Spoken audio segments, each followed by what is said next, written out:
और आपने कभी अपने हस्बैंड को भी नहीं बताया? मेरे हस्बैंड को तो नाम ही ना ले, जो बगैरत है। क्यों, क्या हुआ? जिसकी वजह से आज मैं इस नर्क में जी रही हूँ। क्या उसने आपके साथ क्या किया है? उसने भी मुझे धोखा दिया, मेरे साथ ऐसे किया, मेरे बच्चे मुझसे दूर किए। क्या कुछ नहीं उसने किया। उसी की वजह से आज मैं दर बदर गाड़ी पे भटक रही हूँ। ना मुझे कोई इज्जत देने वाला और ना कोई मुझे पूछने वाला है। क्या कुछ नहीं हुआ। किसकी आगे जाके रो, किसकी आगे गिड़गिड़ाऊं? किया क्या उसने आपके साथ? जहेज की क्या स्टोरी है? हम लोग अपने घर में बहुत खुश थे, लेकिन मेरे हस्बैंड ने बाहर औरतें रखी हुई थी। फिर भी मैंने उफ नहीं की। जब मेरी शादी हुई है उसने मुझे पहली रात ही बहुत मारा था। पहली रात तो जो हस्बैंड्स होते हैं वो तो अपनी जो मिसेज होती हैं उनके तो बहुत लाड्स वगैरह उनके साथ बहुत। लेकिन ये मुझसे शादी नहीं करना चाहता था, लेकिन मेरे बाबा की ख्वाहिश थी कि मेरी शादी देख के जाएंगे वो। अच्छा, जबरदस्ती बाबा ने शादी इसके साथ करवाई है आपकी? जी हाँ। तो फिर उसके बाद क्या हुआ? बहुत मारता पीटता था। मैंने उसकी बहुत मार बर्दाश्त की है। जब मेरी प्रेगनेंसी शुरू हुई, मैंने उसको बताया है तो वो कहता था तुम पीछे से ऐसी आई हो। अच्छा, इल्जामात आपके ऊपर लगाए कि बहुत गंदे गंदे इल्जाम लगाए हैं। क्या कुछ नहीं किया, क्योंकि हर औरत के साथ ऐसा होता है। तो आपके कितने बच्चे हैं? मेरी एक बेटी है, 2 बेटे हैं जो मुझसे दूर किए हुए हैं। मुझे मिलने की भी इजाजत नहीं है, क्योंकि उसने ऑलरेडी दूसरी शादी की हुई थी। मुझे घर में नौकर बना के रखा हुआ था उसने। दूसरी शादी आपकी शादी से पहले की कि बाद में की? मेरे बाद की थी। हालांकि मैंने उसको बहुत प्यार किया है, बहुत कुछ दिया मैंने, फिर भी उसने मेरे साथ हर बात में धोखा किया। क्यों ऐसा हुआ है? उसने चोरी शादी की कि आपको बता के शादी की दूसरी? उसने बाहर से शादी की हुई थी। मुझे एक दिन हमारी शादी की एनिवर्सरी थी, हम दोनों बैठे थे खाना खाने, तो मुझे कहता है कि जोई तुम खाना लेके आओ तो मैं तुम्हें एक बात बताता हूँ। मुझे उसने बात बताई है। मुझे कहता है तुम मेरे लिए क्या कुछ करोगी? मैंने कहा तुम जो भी बोलोगे मैं करूंगी, लेकिन इसका मतलब ये नहीं कि हमें घर से निकाला जाए। तो उसने फिर आपको क्या बताया आपकी एनिवर्सरी पे? मुझे उसने बोला, कहता है कि जोई तुम अपना सामान पैक करो और चली जाओ यहाँ से। मैं नहीं गई। मैंने अपने बच्चे स्कूल वगैरह भेजे। आपकी एनिवर्सरी के ऊपर आपको डिवोर्स दे दी? मुझे उसने उस दिन डिवोर्स दे दी थी। मेरी शादी की एनिवर्सरी की दिन ही उसने मुझे डिवोर्स दे दी थी। कहता है जोई मैं तुम्हें तलाक देता हूँ। मुझे खुद समझ नहीं आती थी कि मैं क्या करूँ, कहाँ जाऊँ। मुझे मारता पीटता था। मम्मा मुझसे मिलने आती थी, कहता है कि ये क्यों आई है यहाँ पर। मैं मम्मा को भी कुछ नहीं बता सकती थी, क्योंकि मम्मा बहुत परेशान थी मेरी वजह से, क्योंकि वो बर्दाश्त करती ही नहीं है। मेरी बहन चुप करें, अल्लाह ताला आपको सब्र दे। क्योंकि आज उसकी वजह से मेरी पूरी जिंदगी दाग पे लगी है। हर कोई मुझे गलत समझता है कि मैं गलत हो गई। मैं गलत होती तो मेरे पास क्या कुछ नहीं होता। मैंने ऐसे लोगों की बातें सुननी थी। उस बंदे को पूछने वाला कोई नहीं है, क्योंकि उसने मुझे ऑलरेडी मेरे बच्चों से दूर कर दिया, मेरा घर का सुकून छीन लिया। अगर मम्मा ना होती, भाई ना होते तो मैं कहाँ जाती? दर दर भटक जाती। लोग मुझे थू करते हैं कि तुम गलत हो। अगर मैं गलत होती तो मुझे साबित करके दिखाते कि मैं गलत हूँ। नहीं, उसने आपको कोई इस तरह का करैक्टर देखा है कि आपकी कोई फोन कॉल्स वगैरह, कोई मैसेज वगैरह, या किसी ने उसको आपके बारे में कुछ बताया है? वो क्यों आपके साथ ऐसा बिहेव करता है? मेरे पास फोन तक नहीं था मम्मा से राब्ता करने के लिए, भाइयों से राब्ता करने के लिए। इसने 9 साल मुझे मेरी मम्मा से दूर रखा। मैंने कुछ नहीं बताया। मुझे बेल्टों से मारा, क्या कुछ नहीं किया। मुझे जलाया गया, ससुराल ने जलाया मुझे। क्या मतलब जलाया कैसे आपको? मेरा बेबी होने वाला था, दूसरा मंथ था, तो मैं बहुत खुश थी कि मेरी बेटी होगी या बेटा होगा। मैं बहुत खुश थी अपनी लाइफ में, लेकिन ये बंदा मुझसे खुश नहीं था। इसने मेरे साथ वो काम किया, मुझे घर से मारा पीटा, जो कुछ भी किया। मुझे जला दिया, मेरे मासूम बच्चे की जान ले ली।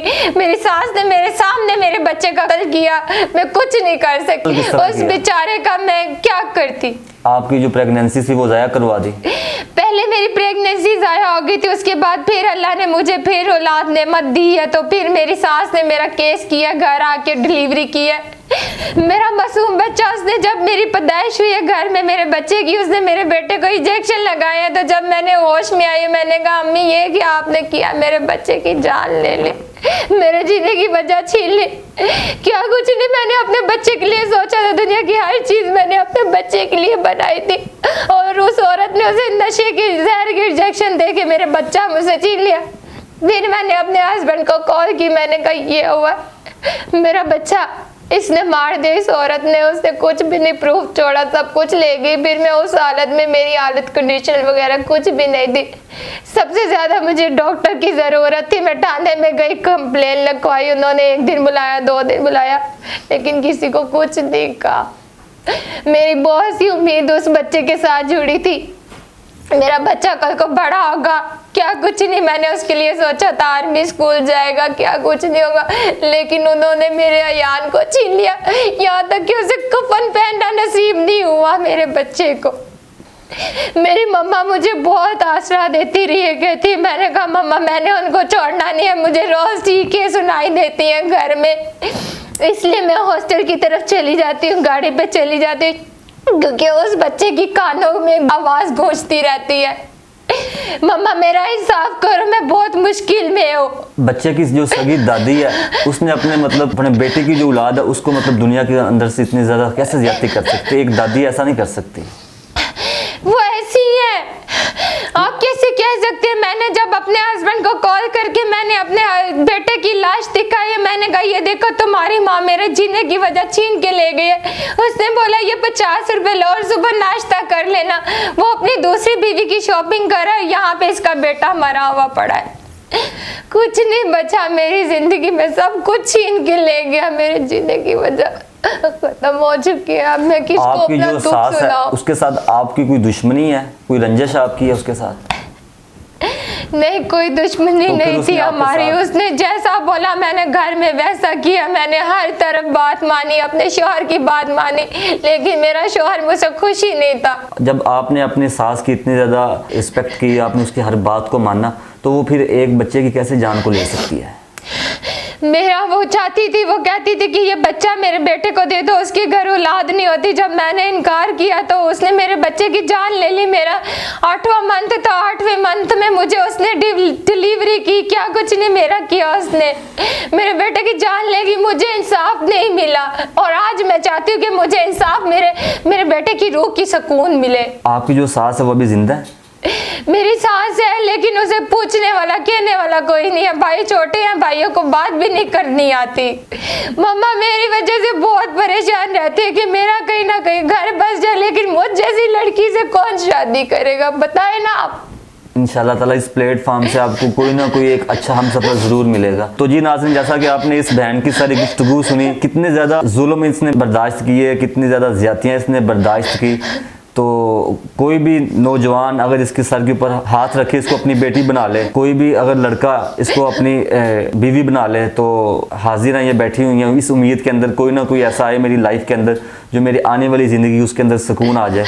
आप हमारे कमेंट्स बॉक्स में मैसेज करें और कोई भी इंशाल्लाह ताला अल्लाह ताला की ज़ात कोई ना कोई फरिश्ता ज़रूर आपके लिए भेजेगा जो आपकी ज़िंदगी के अंदर बहुत सारी खुशियाँ लेकर आएगा। हर अंधेरी रात के बाद एक अच्छा दिन आता है। इंशाल्लाह ताला मायूसी नहीं है, तो आप इंशाल्लाह आने वाली ज़िंदगी में बहुत सारी आसाइशें लेंगी इंशाल्लाह।